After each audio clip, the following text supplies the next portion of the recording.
사실은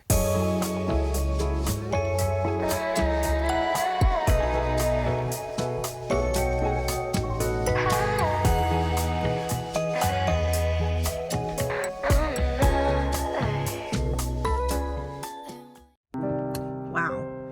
So, during the pandemic, I was thinking, how come there's no new movies going on in Hollywood? Something must be going on. I don't know what's going on. And then the screen movie writers went on strike because they weren't getting paid the money that they deserved, and so it went on for a while. But everybody was thinking that's probably why there was some kind of problem in Hollywood. But if you think about it, the Hollywood is going down. It used to be, not even too long ago, maybe before 2019, there was like a lot of movies, although it's dwindling a little bit. During the 90s and the 80s, they had like really good movies. I mean, those are the classics that we now call the classics, which is why I'm not throwing away any of my DVDs because I want to rewatch those movies. Although some of the actors that, you know, it's been being exposed these days that were doing like really nefarious things, like Robert De Niro, who was my favorite actor of all the land.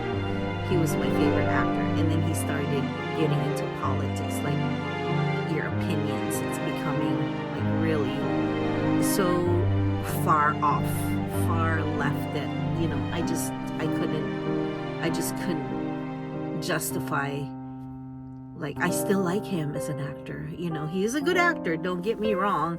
He can act, and that's what I liked about him. But knowing what I know now, when I'm watching his movies, it's not going to be the same. And also with Kevin Spacey, like, he's a great actor. And then to find out what he's been doing, I didn't even know he was gay. And the fact that like Harvey Weinstein was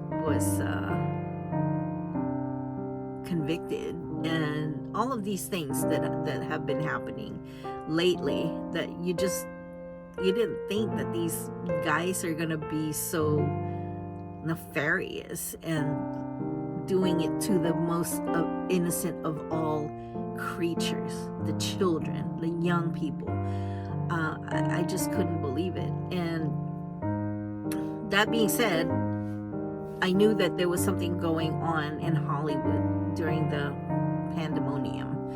And so, but I didn't know what it was. I just knew that they were engulfed in some kind of demonic thing that, you know, now we're realizing is being exposed to the public. It could be conspiracy theory, I don't know, but I mean, there's so much evidence out there, and you could tell that the people that they have affected, the victims, I mean, they can't possibly be all lying. It's just that we don't have any more good movies out there, so then everybody has to entertain themselves, and so TikTok came into play. There are some good things about TikTok, don't get me wrong, there's some good things about TikTok, realistic things, you know, but then there's also, you know, dumb kids just doing dumb things, and it's very damaging to kids, because that's all they think about, that's all they're aspiring to be, is a TikTok influencer or a TikTok character.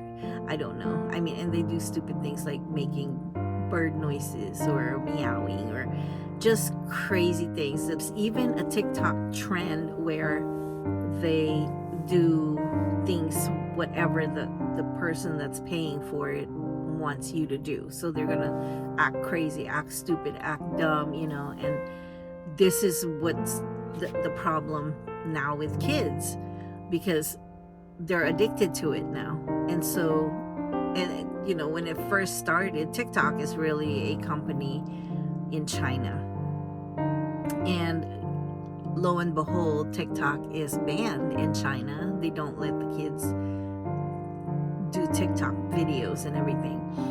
But like the the kids are learning neuroscience and mathematicians and in the medical field and all that, this intellectual stuff.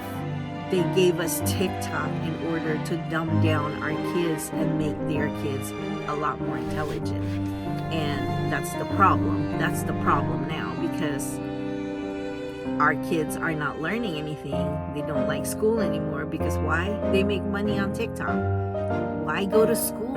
Why learn something? If they're making money on TikTok, why would they want to learn anything, right? It's just so weird how a Chinese company developed this thing, and which is why I'm not on TikTok. I don't even, the ones that I come across are the ones that come out of Instagram or YouTube and those other platforms, but I don't have a TikTok account.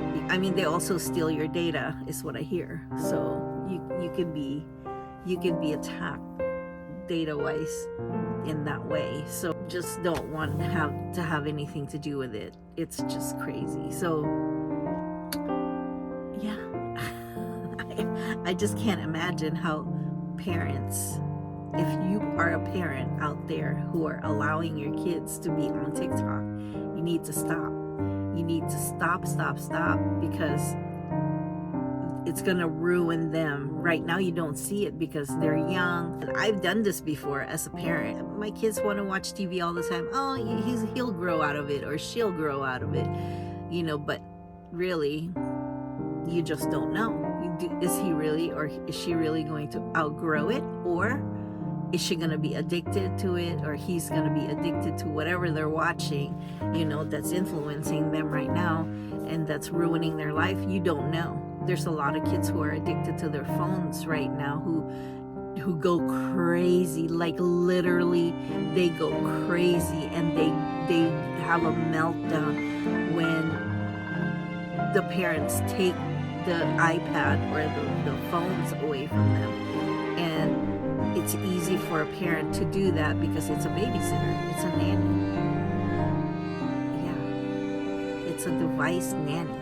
So it's very convenient for parents to just give the device to their kids and just let them immerse in it, and they're not learning anything except for what they watch, which is, if it's educational, great, but you still have to limit their access to it, because if you just let them have it, it's gonna be hard to take that away from them. It's like a drug. They're gonna have to fight for it, fight you, and then is it gonna be easy to discipline them after that? No, you're not going to be reality for them anymore, because their reality is now what they see in the device that they're using. That's their reality. They forget about what's around them because they're so focused on this thing that entertains them constantly. And kids are very, very impressionable, especially from 1 to 7 years old. They're very impressionable, and it's hard to break that habit after that. You can teach them a habit, you can teach them good habits until they're 7 years old because they can come back to that after 7 years old. When they do something, they're aware enough to go back to how they were raised until 7 years old. But if you just continue to let them have it from the gate, once they're 7 years old, that's going to be hard to break. That habit is going to be hard to break, and that now it's going to be a personality flaw for them. So I don't suggest to parents to let their kids have the device and be immersed in it. Some parents are good about doing that, and I'm glad. I give kudos to them. However, there's a lot of parents out there that are lazy parents. They're just gonna give their kids whatever they want so that they could be free to do whatever they want, and they could probably be also addicted to the device themselves. It's a crazy world, but it's not too late. It's not too late to change it. So that's my spiel. Hopefully, this is soaking. It's soaking into some people. Hopefully, you out there are learning at least something. And if you are, please click the like button. And think about subscribing, because every morning I get this thoughts in my head that God tells me, and hey, you got to talk about this. Hey, you got to talk about that. But it just gets away from me. Sometimes I highlight things, everywhere, download things, and then I forget to do it, and I'm so sorry for that. And I'm gonna try to do the best I can to be more consistent in this channel. Hopefully you subscribe, and we'll see you on the flip. Bye.